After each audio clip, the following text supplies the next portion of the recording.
Muy bien. Entonces, lo que vamos a ver hoy día es técnicas histológicas, es decir, para cómo voy a mirar, o sea, cómo estudio la histología.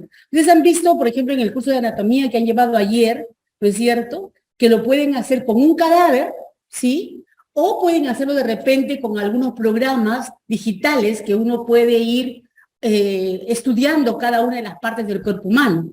En este caso, en la histología, ¿no es cierto?, lo que tenemos que hacer es preparar unos cortes muy finos que puedan verse en un microscopio de luz o un microscopio electrónico, porque se puede estudiar a los dos niveles, ¿ok? Es decir, tan delgado que tenga un contraste adecuado para poder distinguir las diferentes células que hay en el tejido o en los tejidos, ¿ok? O en el microscopio electrónico igual. Entonces, hay técnicas para llevar a ese nivel al órgano, ¿no es cierto? Imagínate un hígado, no voy a agarrar el hígado completo para poderlo estudiar, tengo que hacerle unos cortes. Entonces, es todo un complejo de técnicas, es decir, un conjunto de técnicas que nos van a servir justamente para poder ver y estudiar esos tejidos. Entonces, vamos a ver los tejidos básicos. Hoy día vamos a ver el tejido epitelial y el tejido conjuntivo, que son dos tejidos básicos y quizás los que vamos a encontrar en todos los órganos de nuestro cuerpo, las características, el origen, funciones y la clasificación de cada uno de esos tejidos, ¿no? Aquí el tejido epitelial. Recuerden que hay dos tipos de tejido epitelial, el epitelio de revestimiento y el epitelio glandular, ¿ok? Luego veremos el tejido conectivo propiamente dicho, y el tejido adiposo, que es un tejido especializado, un tejido conectivo especializado, ¿ok? Bien, empecemos indagando y entendiendo qué cosa es la histología. ¿Qué es la histología para ustedes, chicos? Estudio de los tejidos, ¿no es cierto? Pero recuerden que la histología puede ser de varios tipos. Podemos estudiar tejidos de animales, los veterinarios, por ejemplo, tejidos de plantas, los botánicos, por ejemplo, ¿no? Y los tejidos de los órganos humanos, en el caso de las ciencias de la salud, ¿no es cierto? Porque prácticamente en todas las escuelas de la Facultad de Medicina, ¿no es cierto?, se hace histología, porque en algún momento, ¿no?, hay que entender la enfermedad. Y la enfermedad la vamos a entender si sabemos cómo están formados los órganos, qué células hay en los órganos y qué características tienen cada una de esas células. ¿Ok? Entonces, una rama de la biología, como les había dicho, y como es a nivel del microscopio de los estudios que vamos a hacer, entonces también se puede llamar anatomía microscópica. ¿Ok? Porque vamos a estudiar de repente el cerebro, de repente el hígado, de repente el riñón, ¿no es cierto? Cada uno de los órganos, pero a nivel microscópico. Por lo tanto, ¿no es cierto?, estamos haciendo anatomía microscópica. Entonces, en algunas universidades, ¿no es cierto?, la histología forma parte de una rama, ¿no?, que es las ciencias morfológicas, porque lo que estamos estudiando es la forma, ¿no es cierto?, ¿ok?, la forma y la función, en este caso específicamente de los tejidos. Entonces, en algunas universidades se llevan 3 cursos juntos que forman parte de esas ciencias morfológicas, la anatomía, la histología y la fisiología, ¿ok?, porque en ellas se complementan, ¿sí? Entonces, lo ideal también seguro para ustedes es eso, que ustedes, una vez que ya tienen saben la anatomía de un órgano, ¿no es cierto?, inmediatamente vean cuál es la histología y la fisiología, ¿ok? Entonces, vamos a hacer un poquito de eso nosotros también en clase, pero por supuesto no con tanta profundidad como podrían llevar ustedes en el curso de anatomía o en el curso de fisiología. Haremos algo para poder entender la histología, porque la histología no es solo la morfología de las células que forman los diferentes tejidos, sino también hay que hablar un poco de la función. Y hoy en día, ¿no es cierto?, junto con la biología celular, ¿no?, celular y molecular, porque a ese nivel estamos en el diagnóstico. En el diagnóstico estamos a nivel molecular. Ya las enfermedades no se hacen solamente por imágenes, ¿no?, sino que cuando ya la cosa se complica y no se puede llegar a un diagnóstico, hay que entrar a la parte molecular. Entonces, si no conocemos un poco de eso, pues vamos a estar un poco perdidos, ¿no es cierto?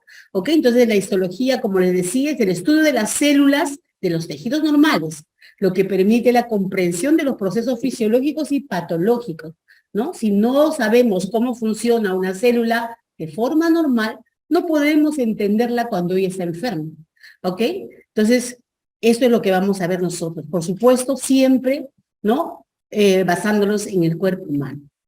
Entonces, como les decía, esta es la lámina que ustedes van a poner al microscopio cuando hagan sus prácticas de histología, y lo que ya hicieron, saben que han llegado la histología, la parte práctica de esta manera. Hoy en día, felizmente, ¿no es cierto? Hoy en día, felizmente, ustedes tienen muchas aplicaciones en el Internet, y se los voy diciendo, que ustedes pueden entrar libremente y pueden estudiar la histología como si tuviesen un microscopio frente a ustedes. Por ejemplo, una de las bonitas que a mí me gusta se llama Histology Guide, ¿no? Histology Guide, ¿no? Ustedes pueden entrar ahí a la caja de láminas y buscar, por ejemplo, tejido epitelial, ¿no? Entonces, o riñones, o hígado. Entonces les presenta la lámina, inclusive tienen toda una parte donde está descrita la lámina, y pueden ir viendo cada una de las células y van identificando, ¿ok? Entonces, eso les va a ayudar, cosa que antes nosotros no teníamos de las cosas, solamente la lámina, ¿no es cierto? ¿Ok? Y ahora ya no tienen la necesidad de llevarse las láminas a su casa para estudiar, comprarse un microscopio, no. ¿No? Tienen las aplicaciones, y hay muchas. En la mayor parte de las universidades, ¿no es cierto?, tienen esas aplicaciones, ¿ok? Bien, entonces miren ustedes, esta es la lámina portaobjeto, ¿no es cierto? Ahí están los tejidos, los cortes más o menos de unas 6 o 5 micras, coloreadas principalmente con una técnica que se llama hematoxilina eosina. La hematoxilina tiñe los núcleos, la eosina tiñe el citoplasma de las células, y luego para preservarlas, porque nos pueden durar mucho tiempo estas láminas, las cubrimos con esta laminilla que ustedes ven acá, que se llama cubre objetos, con una resina que permite que se vea de una manera más biel, ¿no es cierto?, la lámina, ¿ok? Entonces, la pregunta es, ¿y qué es un tejido? ¿Qué es un tejido para ustedes, chicos?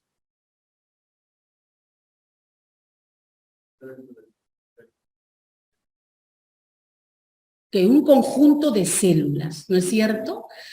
Una de las cosas que siempre nos han dicho es eso, es un conjunto de células, ¿no es cierto?, que tienen una función determinada, ¿no es cierto? Pero el tejido no es solamente son células.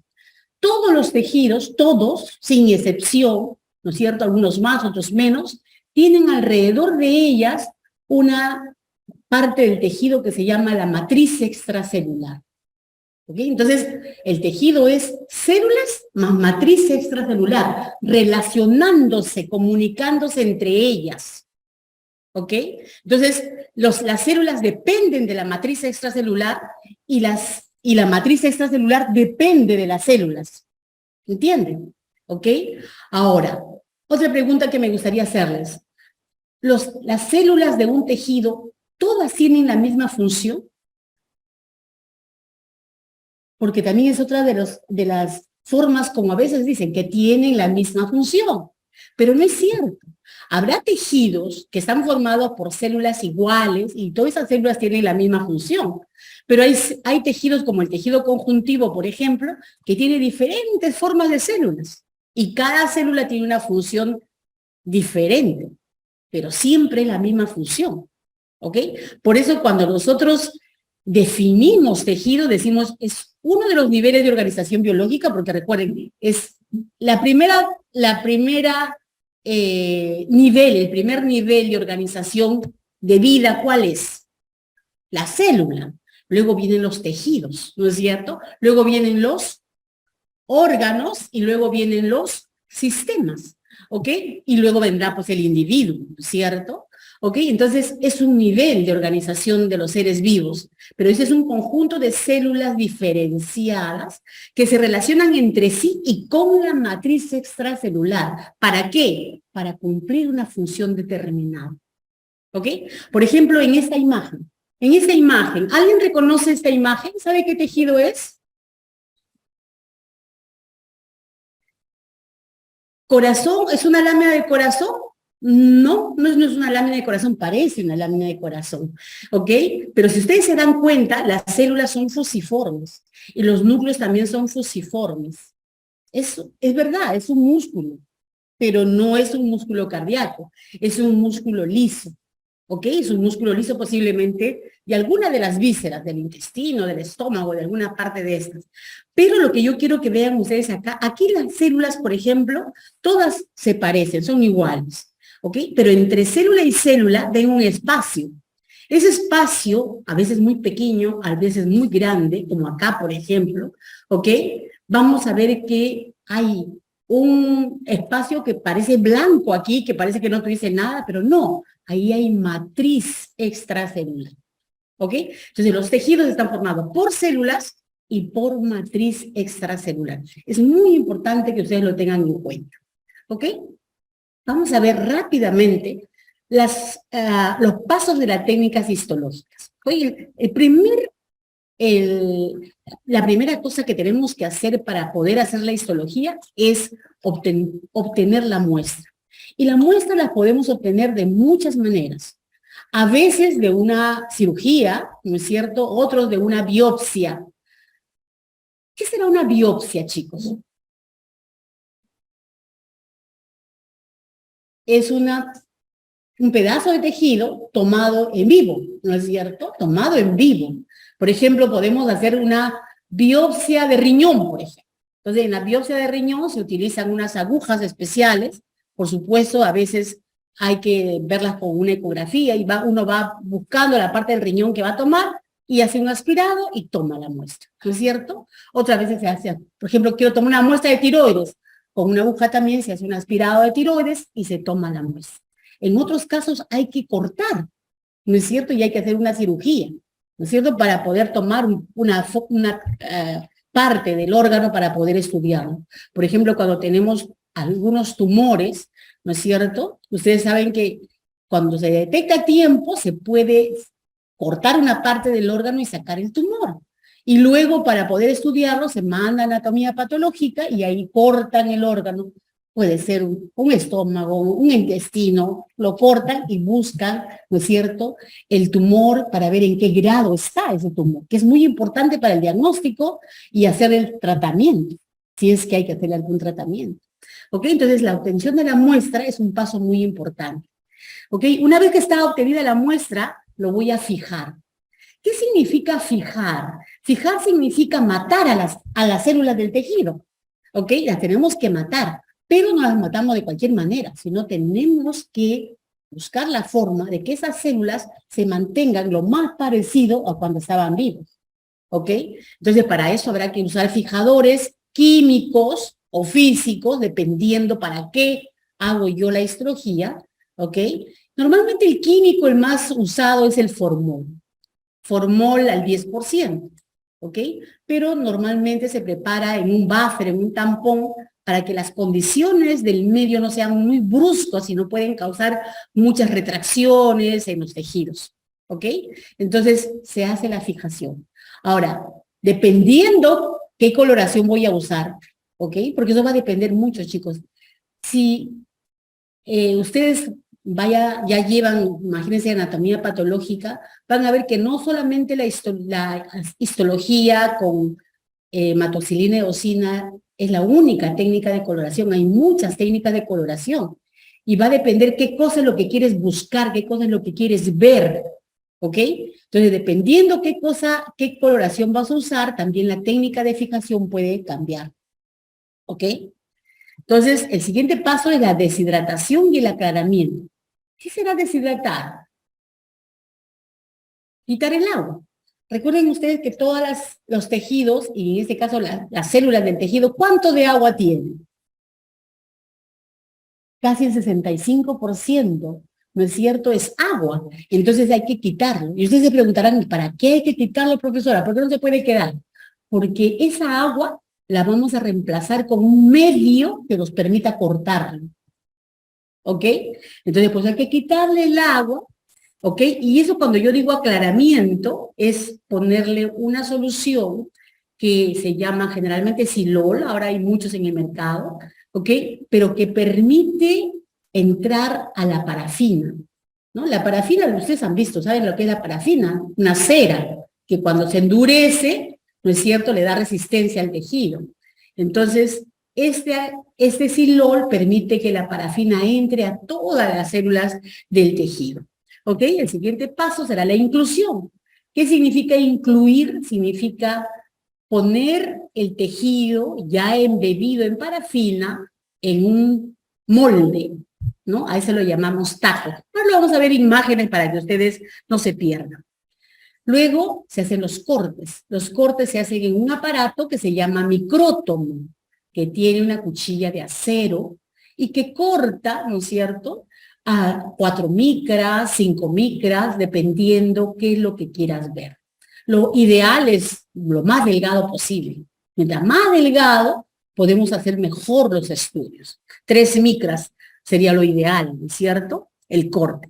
Luego viene el montaje, es decir, poner los cortecitos en la lámina portaobjeto, ¿ok? Luego vamos a colorearlo, vamos a teñirlo, porque si no tuviese una tinción no lo podríamos ver. Recuerden que el microscopio que vamos a utilizar es un microscopio de campo claro. Y como es de campo claro, pasa toda la luz a través de la muestra. Si no está coloreado, voy a ver todo blanco. ¿Qué voy a diferenciar? Nada. Entonces hay que colorearlo. Entonces la coloración, como les decía, para el núcleo se utiliza la hematoxilina, que es un colorante básico. ¿Por qué tendría que utilizar un colorante básico, chicos? Porque el núcleo es ácido. ¿Qué es lo que tiene? Ácido desoxirribonucleico, ¿no es cierto? Y ácido ribonucleico, que es el ARN, ¿no es cierto? ¿Ok? En cambio, el citoplasma se colorea con la eosina. Entonces, la eosina es un colorante ácido, porque la mayor parte de los componentes del citoplasma serán básicos, ¿ok? No todos, ¿ok? Pero la mayor parte son básicos. La matriz extracelular también, el colágeno también se tiñe con la eosina, ¿ok? Muy bien. ¿Qué más? Y miren ustedes, una vez que ya lo tengo coloreado, es cierto, ya lo puedo mirar al microscopio. Aquí está en imágenes, miren. La fijación que se pone por perfusión, aquí se mete, perfusión es, miren, imagínense, normalmente es cuando uno hace una histología experimental. En la histología experimental podemos trabajar con animalitos, ¿no es cierto? ¿Ok? Entonces, si son animalitos pequeños, podemos anestesiarlos y ponerles el fijador prácticamente anestesiados y todos los órganos quedan fijados perfectamente. Pero eso es en la parte experimental. Pero cuando nosotros hacemos la histología normal, tomamos los órganos de diferentes orígenes, ¿no es cierto? ¿Ok? La fijación la hacemos por inmersión, es decir, metemos el cubito del tejido en un recipiente que tiene el fijador, que ya les dije que el más común es el formol al 10%.